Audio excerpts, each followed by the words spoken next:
presidente Bacelar, senhora presidente Denise, senhora ministra Margarete.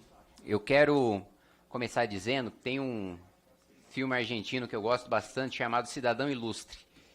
E em determinada cena desse filme, o escritor, né, renomado, volta para sua terra natal, uma terra pequena, e irritado com o que ele vê em termos de política cultural na sua terra natal, ele faz um discurso falando que muitas vezes os políticos enxergam a cultura como uma coisa frágil, que se não for protegida, que se não for defendida pelo Estado, pela própria classe política, vai morrer de inanição. Quando na realidade a cultura é uma coisa extremamente poderosa e que precede a própria existência do Estado, precede a própria existência do governo. Existe uma primeira pessoa no plural de nação, como diria Roger Scruton, que nos define, e a cultura é parte fundamental nisso. Então, minha primeira colocação é de que, infelizmente, o que eu vejo neste parlamento, em termos de discussão de cultura, é mais a instrumentalização dessa pauta para conseguir angariar um eleitorado cativo do que, de fato, um compromisso com o desenvolvimento de cultura.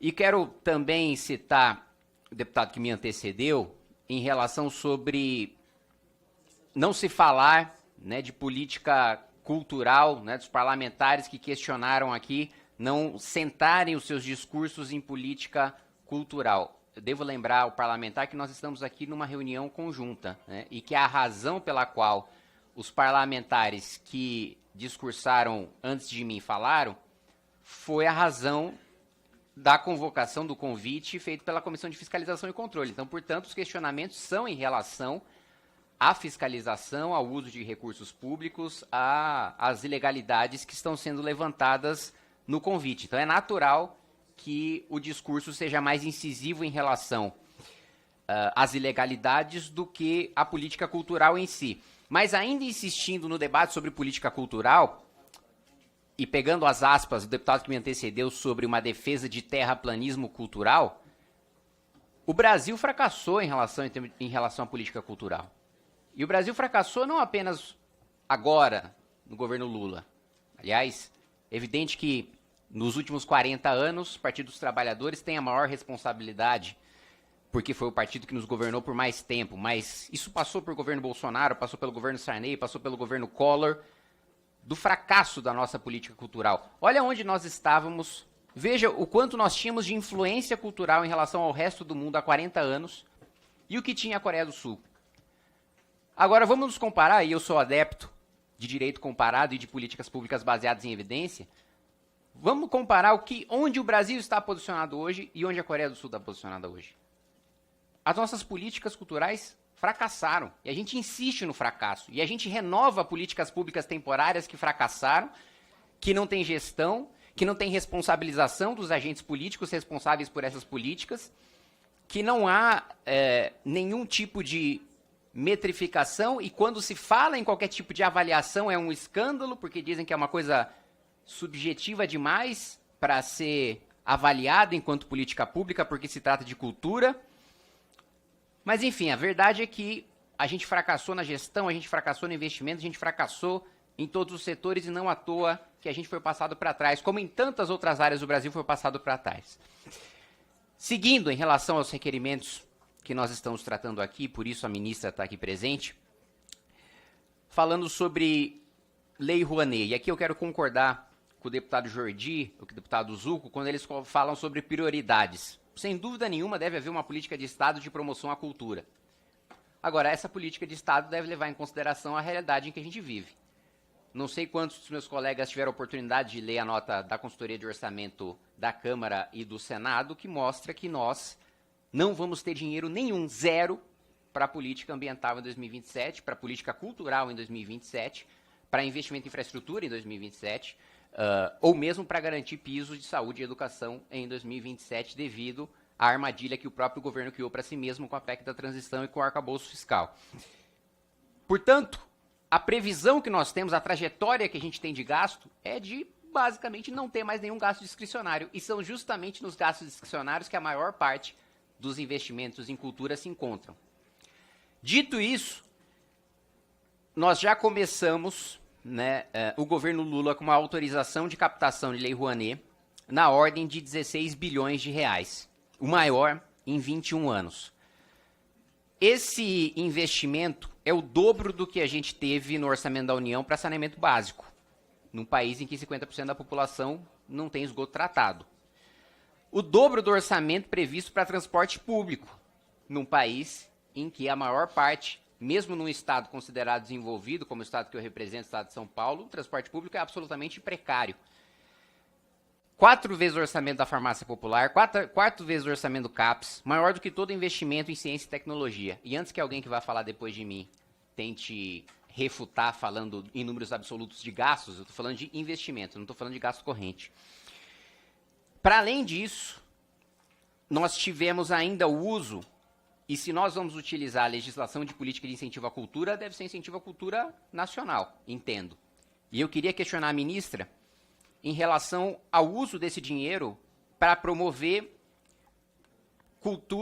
iniciativas culturais que nada ou muito pouco tem a ver com o Brasil, como foi o caso do uso de 6 milhões de reais para promover aqui no Brasil uma exposição da série Friends, a série americana, conhecida, famosa, mas que eu não acho, primeiro, nem que precise de dinheiro público do governo brasileiro para ser promovida, para ser divulgada, e segundo, nem que seja pertinente, nem que seja conveniente que a gente utilize dinheiro do nosso pagador de impostos para ficar promovendo uma série norte-americana aqui no nosso país. Aliás, do tanto que se fala, né, sobre as esquerdas nesse parlamento, do imperialismo cultural, da colonização ideológica, e a gente utilizando dinheiro da verba de cultura para financiar uma série norte-americana aqui no nosso país. Reforçar o que muito bem foi colocado pelo deputado Jordi, dos 58 milhões de reais enviados pelo Ministério da Cultura para ONGs ligadas a assessores do Ministério e para pré-candidatos e candidatos do Partido dos Trabalhadores, né? Como foi colocado, um dos contemplados concorreu ao cargo de vereador, recebeu a ministra, né, para o lançamento do comitê, enquanto já era pré-candidato, então eu vislumbro aí um crime eleitoral, e utilizou o mesmo espaço para atividade de campanha, que também é absolutamente ilegal. Além disso, você teve a gravação em áudio e com a fé pública garantida em cartório, dos diálogos, né, em que mostram que o Ministério, que a cúpula do Ministério da Cultura, autorizou o uso do programa para, aspas, ajudar as campanhas eleitorais de 2024. E aí a senhora Anny Moura, como já foi colocado, diz, aspas, os comitês foram criados conforme estratégia organizada com o presidente Lula, que deveriam apoiar candidatos aliados nas eleições de 2024. Inclusive, teve uma reclamação da contratação de artistas para atividades no comitê, aspas, sem combinar na política quem são os artistas parceiros, ou seja, uma preocupação maior com uma militância político-partidária ideológica do que com a produção cultural. E aqui até aproveito que tem a presença de representantes da Federação PSOL-Rede, a reclamação da gestão petista desse comitê de que uma pré-candidata da rede, a senhora Wanda Vitotto, estaria participando das atividades desse comitê, e aí a petista reclama, pô, como assim tem uma candidata da rede que está disputando contra mim, recebendo dinheiro do Comitê de Cultura, que eu conversei com a cúpula do Comitê de Cultura, era para beneficiar o PT e não a rede. Que daí também vem da histórica característica hegemonista do PT, que mesmo dentro das esquerdas quer sufocar todas as outras lideranças, né? E sei que por serem base do governo, partidos que não sejam do PT não podem falar isso, mas sabem exatamente do que eu estou falando, do caráter hegemônico do Partido dos Trabalhadores, inclusive com uso de dinheiro público em políticas de Estado para promover os seus próprios candidatos, em detrimento da sua própria base aliada, né? O que também, mais uma vez, é uma ilegalidade, assim, patente. E aí, uma coisa mais aberrante também, para mostrar o quanto, no caso desse comitê, ele foi utilizado para promoção eleitoral, a fala, né, da Anny Moura, aspas, de que, olha, a gente tem que ver quem foi lá para frente da prisão gritar de manhã, de tarde e de noite. Porque essas pessoas, nas palavras dela, mereceriam um tratamento diferenciado agora, na, aspas, parte boa, né? Ou seja, ela está cobrando a fatura do PT. Tá falando, olha, eu fiquei lá na frente do presídio, Lula ficou preso, eu fiquei o dia inteiro lá roendo o osso, era de dia, era bom dia, presidente, boa tarde, presidente, boa noite, presidente. Agora ele saiu, é presidente da República, quando chega o filé, vai pra rede. É a reclamação da candidata do PT. E para finalizar, senhora ministra, falar, inclusive, a representação do deputado Carlos Jordi no Ministério Público Federal em relação ao uso, né, desses comitês, mas fechar falando sobre a questão do recebimento de recursos públicos para shows realizados por Vossa Excelência.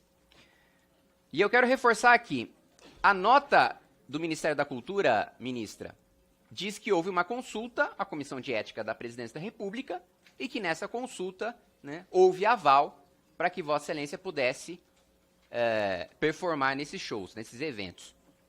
Ocorre que a Comissão de Ética da Presidência da República, ministra, é meramente opinativa.